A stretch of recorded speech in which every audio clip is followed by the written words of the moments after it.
नमस्कार, एक बार फिर स्वागत है आपका हरियाणा सामान्य ज्ञान में। आज का विषय हमारा गणराज्य है। अर्जुन नायन गणराज्य की स्थापना किस क्षेत्र में हुई थी?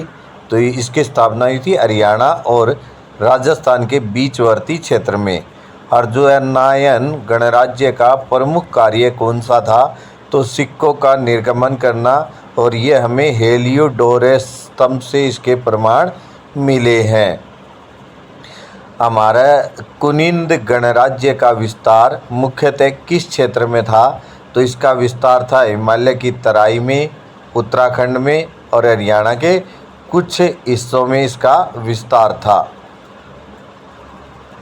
कुनिंद गणराज्य किस धर्म के संरक्षण के लिए प्रसिद्ध था? तो यह बौद्ध धर्म के संरक्षण के लिए प्रसिद्ध था। ये हमारे सारे प्रश्न आज के गणराज्य अर्जुनायन और कुनिंद इनसे संबंधित है। ऐसे ही प्रश्न मैं बनाता रहता हूँ, इसलिए वीडियो को लाइक और सब्सक्राइब जरूर कर लेना।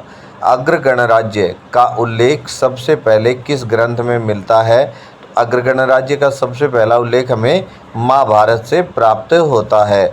अग्र गणराज्य का प्रमुख नगर कौन सा माना जाता है?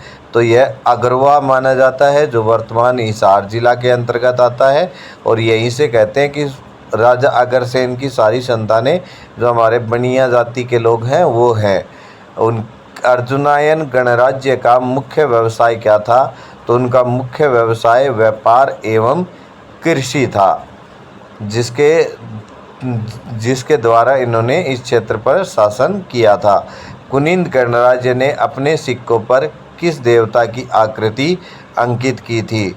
कुनिंद गणराज्य है उसने अपने सिक्कों पर शिव जी की आकृति अंकित की थी। जो कुनिंद गणराज्य के हमें सिक्के प्राप्त हुए उनसे शिव की प्रतिमा मिली है। तो अगर गणराज्य किस प्रसिद्ध समुदाय का उद्गम स्थल माना जाता है?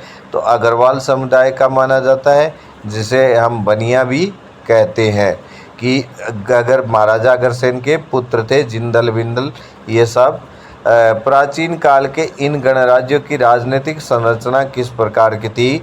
तो ये गणतंत्रात्मक थे। सभा और परिषद पर आधारित इनका शासन हुआ करता था, ना कि राजतंत्र पर। अब आप मुझे बताइए कमेंट करके कि अग्र गणराज्य का उल्लेख सबसे पहले हमें किस ग्रंथ के माध्यम से प्राप्त होता है। और धन्यवाद।